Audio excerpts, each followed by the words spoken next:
It's time for another Dirt Daily, and I am back in the shop working on my little green Flatfender. This is the 1946 CJ2A that I drug home because I really needed another Jeep project. No, not really. The reason I bought this was because it still had the original engine in it, and it seemed all complete. And I have a bunch of Jeeps and I have a bunch of Flatfenders, but I wanted one that was had the original Go Devil engine in it, just because they're so simple and they're kind of cool, and they're actually harder to find, it seems these days, to find a Flatfender with the original engine in it than it is to find one that has a modified or adapted engine into it. But if you've been following along, you may remember that on the passenger side, the front frame rail right behind the passenger front tire, there's a big crack in the frame. In fact, it's worse than a crack, it's broken. The frame is broken. And I made this pact that I wouldn't fix the frame until I knew if the engine would run. Because if the engine doesn't run and it has to come out, then it'll be much easier to fix that. If it does run, I don't want to pull the engine out. I just want to leave it all together. I have found in the past that if you pull the engine out of a Flatfender, the next thing you know, it becomes a pile of parts and you don't have a running Flatfender. The last time I worked on this, I did get the engine to run. I just dumped some fuel down the carb the last time we were doing ignition wiring, and I got the thing to kick over and run, smoked a bunch. So today's project is mount the fuel tank, hook up the fuel tank, put some fuel in it, try to hook up the fuel lines to the carburetor, and actually see if we can make the thing run the way it's supposed to. Have the fuel pump pumping fuel from the fuel tank up to the carburetor, and see if you can just turn the key and it will start. That means if it does that, then I can dive into that frame rail over there, which I've been waiting to do because cutting and welding stuff is fun. Mechanicking is not as much fun. I mean, it's always fun to weld stuff together. I got a welder sitting over there just chomping at the bit to get to this chassis. But first we're gonna make this thing run. So today's project, pretty simple. We're gonna raise it up. Well, let's just get to work and I'll show you what we're doing. The last time I messed with the fuel system, I put that new fuel pump on. Actually, it's half of a new fuel pump, half of the old one. If you recall, the fuel pump is like a two-piece component that bolts on to the driver's front corner of the little Go Devil engine, and the one that I had kind of rotted away, but the new one that I got at the local auto parts store, the lever arm wasn't in the right position and it didn't actually pump. So I took the bottom half of the old fuel pump, the top half of the new fuel pump, put it all together, and was able to make a working fuel pump.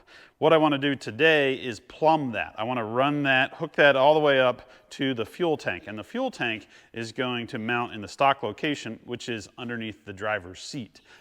Maybe not the safest spot, but that's where it's been in Flatfenders forever. So that's where I'm going to put it back in there. The stock fuel tank is kind of rotted, and actually I don't think is actually the correct fuel tank. So we will deal with that because I have a new fuel tank that we can put in there. But first, the one component that I'm going to reuse is the metal hard line that runs from the fuel pump underneath the tub and then comes up into the bottom of the fuel tank. So I want to reuse that. It's in place already. It has the right fittings on the ends. So I'm going to spray it, put some carb clean or brake clean down through it, and then blast it with compressed air and try to clean out that fuel line so that we don't have any old junk, varnish, rocks, rodents, or whatever in this little tiny fuel line running back to where the fuel tank is.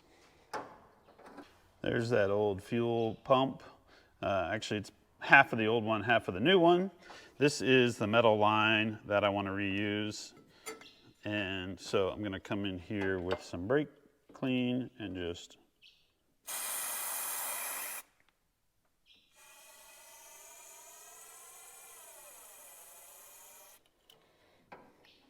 kind of let that soak in there. Then I'll grab the blower from the air compressor and blow all that through. That's the end of the fuel line. I'm just holding it up in place with some vice grips. So then when I put air to it, it should blast all that brake clean all the way through.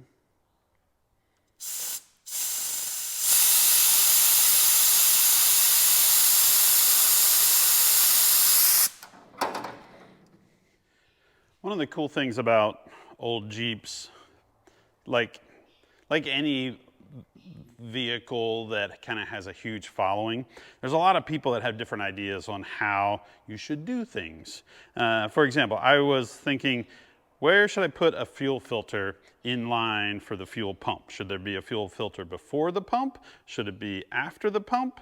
Should there not be a fuel filter at all? And because from the factory on this Jeep, there would have been a metal line from the fuel pump up to the carburetor. And I don't believe there would be any fuel filter in there. And then I don't think that there would have been a fuel filter to the fuel pump, because there's actually a hose that connects directly to the fuel pump, and then this hose connects to that hard line, which goes back to the tank. So how did they filter any dirt or junk out of it? Well, if you recall, there's the other fuel pump that has that kind of globe on top, and that lets sediment kind of rest and then gets caught in the fuel pump. So the fuel pump is actually working as a way to separate dirt from going up into the carburetor. So I don't have that fuel pump on this Jeep. So what I'm going to do, and then here's the other thing. These Jeeps can be notorious for vapor lock. If they get hot, the fuel will kind of not pump as well, and then the engine will run really bad. So I've talked to a bunch of people, which is kind of what I was mentioning. Like, there's a lot of people with a lot of theories. And one idea that I came up with is that we'll plumb the fuel system just the way it is. Like, so this hose that goes into the fuel pump will go right to that metal line. And then on the outlet side, between the fuel pump and the carburetor, I will run rubber line, and then I will put a fuel filter in line there. But it's a specific fuel filter that people recommend that helps combat the vapor lock. So let me plumb in the hard line first, and then we'll look at that fuel filter.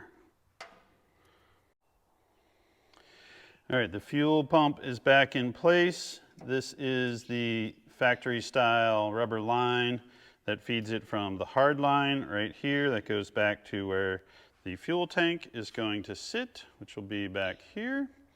And then on the outlet side, I put a little 5/16 brass barb fitting, which matches a 5/16 brass barb fitting on the carburetor.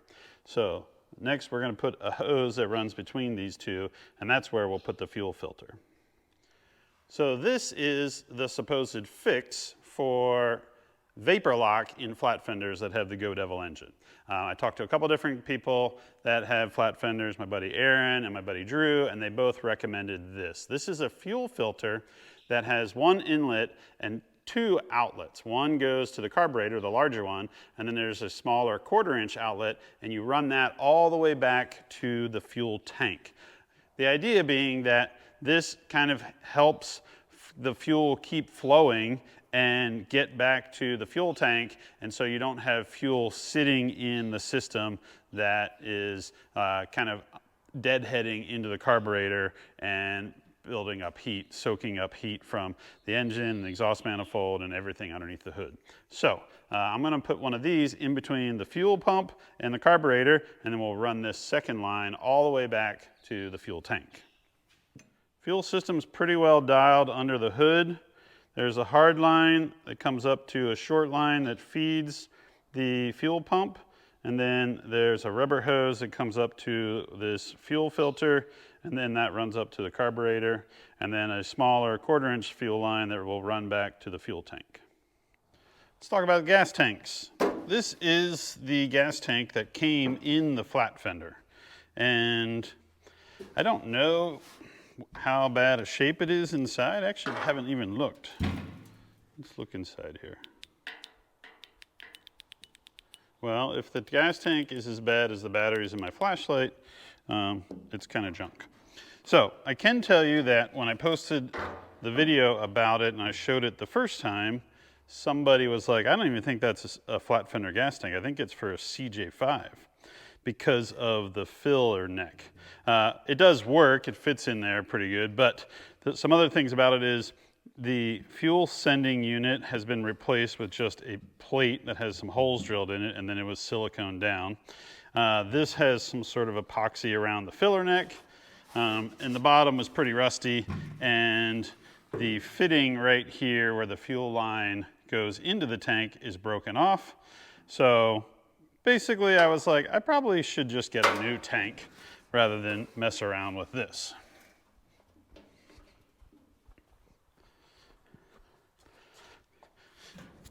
So I did. This is just a basic cheapo replacement fuel tank. You can get these online. I believe this is Amex ADA. I don't remember exactly where I got it, how long ago I had it. It was on the shelf, probably for one of the multiple Flatfenders around here. And I was like, well, it looks like it's brand new. It looks in good shape. It has a different filler neck than the one that I have, and it fits on the tub the way it should. Now, I'd already put a fuel sending unit in here, had to cut a little gasket for it because I couldn't find a gasket locally. Has a new gas cap, and then on the bottom, there are the two fittings right here. One of them is an inverted flare fitting. That's where the fuel line will go, the one that is feeding the fuel pump. And then this fitting right here is the drain plug. This was kind of like glued in there. I had to kind of heat it up a little bit to get it to come out. And that's where I'm going to screw in this little 1/4-inch barb, and that will go in there, and that'll be the return line for that small fuel line that's running back from that filter. So, put a little Teflon tape on there and screw that in. We'll get that nice and tight, and then we'll put it in the tub.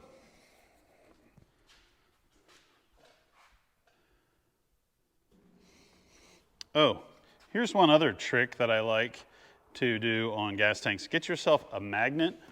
They sell them at hardware stores. You can get these super heavy duty beefy ones, and you just stick that onto the side of the gas tank somewhere that it won't fall off. And if there's ever metal or rust in there, hopefully this will attract that metal floating around to the corner instead of having it go down through the line into the fuel pump. So I don't know if it really does anything, but it makes you feel good. It makes you feel like I'm trying to keep it all alive. So let's put this thing in the Jeep. I'm gonna set this here a second. The floor of the tub, it's okay. It's not great. There's a rib that goes right underneath the tub right here where the fuel tank sits. So it's pretty sturdy. It doesn't feel like it's flexing or moving a whole lot underneath it. I thought about, do I cut it out or do I put rubber or something underneath the tank? I don't want something that's gonna like trap any more water. But at the end of the day, I was like, you know what? Let's just get the thing running. And it's a Jeep. Like, it's not perfect. So I don't need to mess with it a whole lot more. I just want to get a tank in here, hook some lines up, get some gas going to the engine. So there's two holes right here. This hole has been butchered out with what looks like a badger. Like, it's all beat open. And that's the line, the hole where the fuel line will come up through. This one is where there's the return line will go into. So the tank will just come down here, and then you kind of pivot it in, and it drops, it comes up through the filler hole right there. There's a couple brackets. There's one bracket that goes over this, and it's kind of like a long strap, and it straps this down and then has a bolt that goes together and tightens it up. And then back here, there's another little kind of J hook. Let me see where that got set. Here we go. Here's the parts. So this little J hook piece will go right there, and I'll have to put a bolt down through there and bolt that in place. And then this one goes through there's like a bracket on the inside of the tub over here. and this goes in there. I guess it goes like this. There we go. And then there's another long strap that runs over and hooks down there. I'm not going to get too crazy on mounting it solid just yet. I'm just going to get it all mocked up, and then I will raise it up in the air and get the fuel lines all started.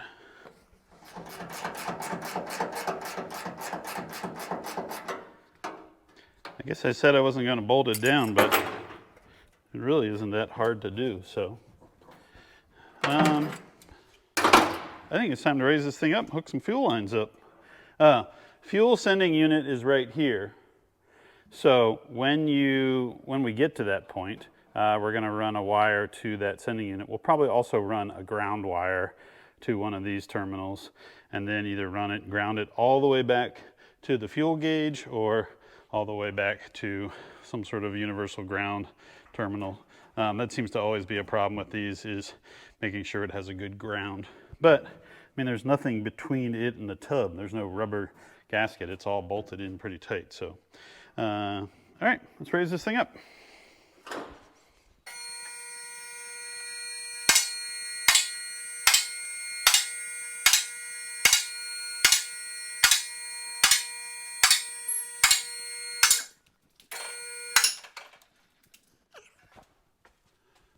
Right up here is our two holes in the tub where we're going to attach to the fuel tank. And this is our hard line. This is going to go right into the bottom fitting.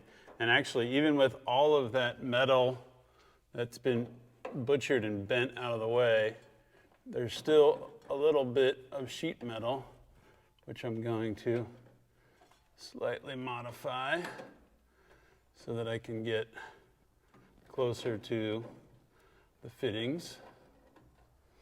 And then this will be where this rubber return line will go. I kind of routed it back here, and it'll just basically zip tie to the side of the fuel line. These inverted flare fittings can always be just a little bit tricky to get started. So you want to make sure, actually I'm going to grab a little brush.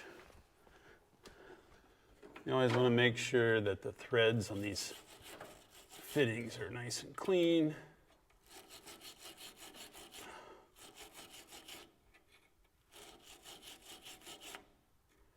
It probably wouldn't hurt to put just like a little dab of anti-seize on those threads as well.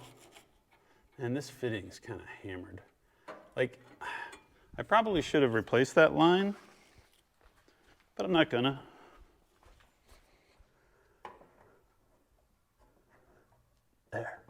There. Nice and easy.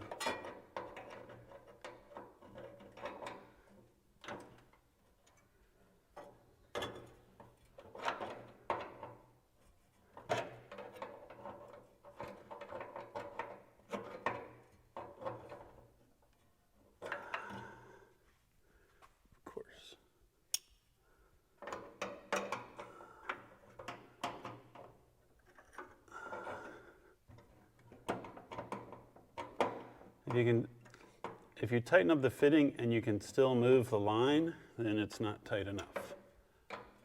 There we go. You really want to do this with a line wrench.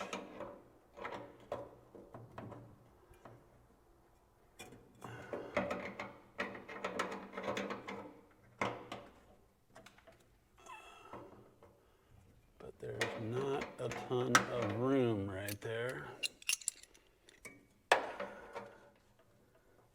This is the type of project that can turn an easy job into a pain in the neck.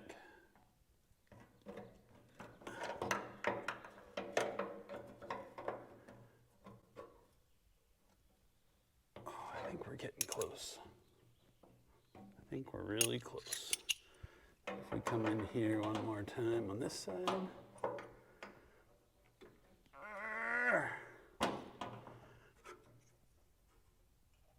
There we go. Look at that. And then this is our return line. And that's going to need to be kind of zip tied up to our fuel line. So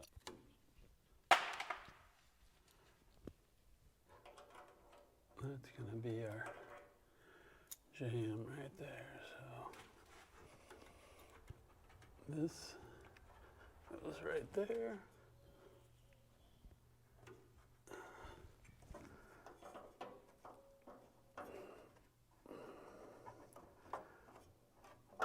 There it goes.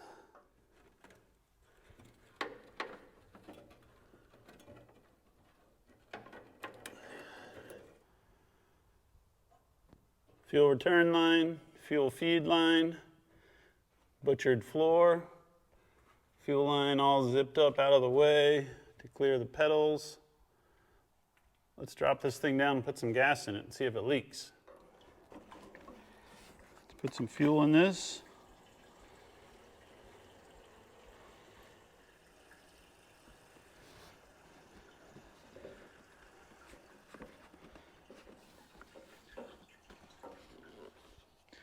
All right, that's enough fuel to let it sit and see if it's going to drip out of those fittings. The fittings all look dry, that's good. I think we can lower the Jeep down and see if our fuel pump still pumps gas. It's time for the final test of the fuel system. I put some gas in it yesterday. I let it sit overnight to see if anything was leaking. Everything looks good. The carburetor is plumbed. The fuel pump is plumbed. The fuel filter is plumbed. The return line is plumbed. The battery's hooked back up.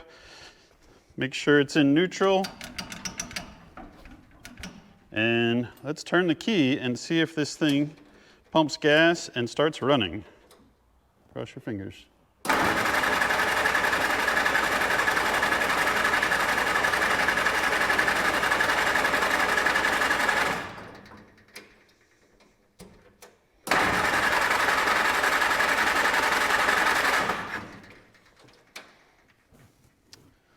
So, what we don't know oh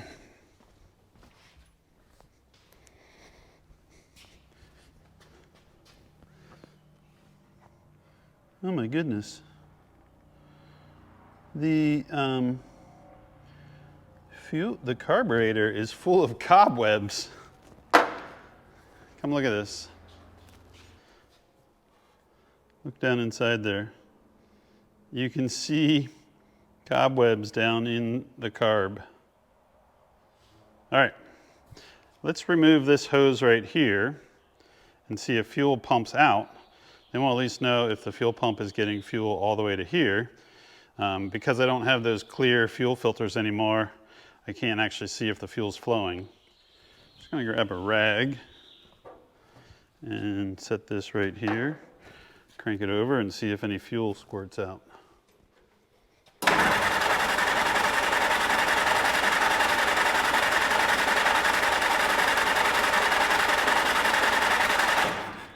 Good, we have fuel to there. Now, carb, plumbed.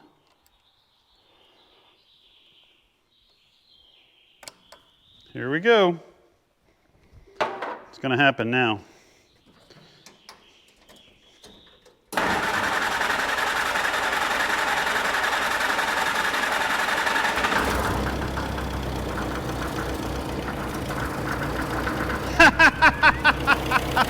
Listen to it. This thing's like, it runs awesome. It just purrs like a kitten. What a great little Jeep. Oh my goodness. We don't have any cooling system hooked up. We don't have any charging system hooked up. It smokes like crazy. The exhaust is kind of broken. But man, did you hear it run? The thing is so smooth. All right, I'm gonna wrap up this Dirt Daily because next time, now I feel like I can dive into that broken frame, fix that next time.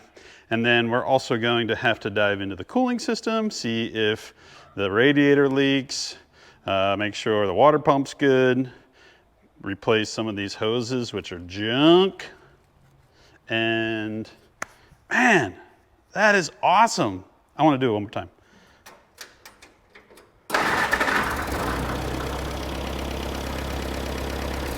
Man, that thing runs good. Whew! All right, that's it for this Dirt Daily. We'll see you guys next time. So cool.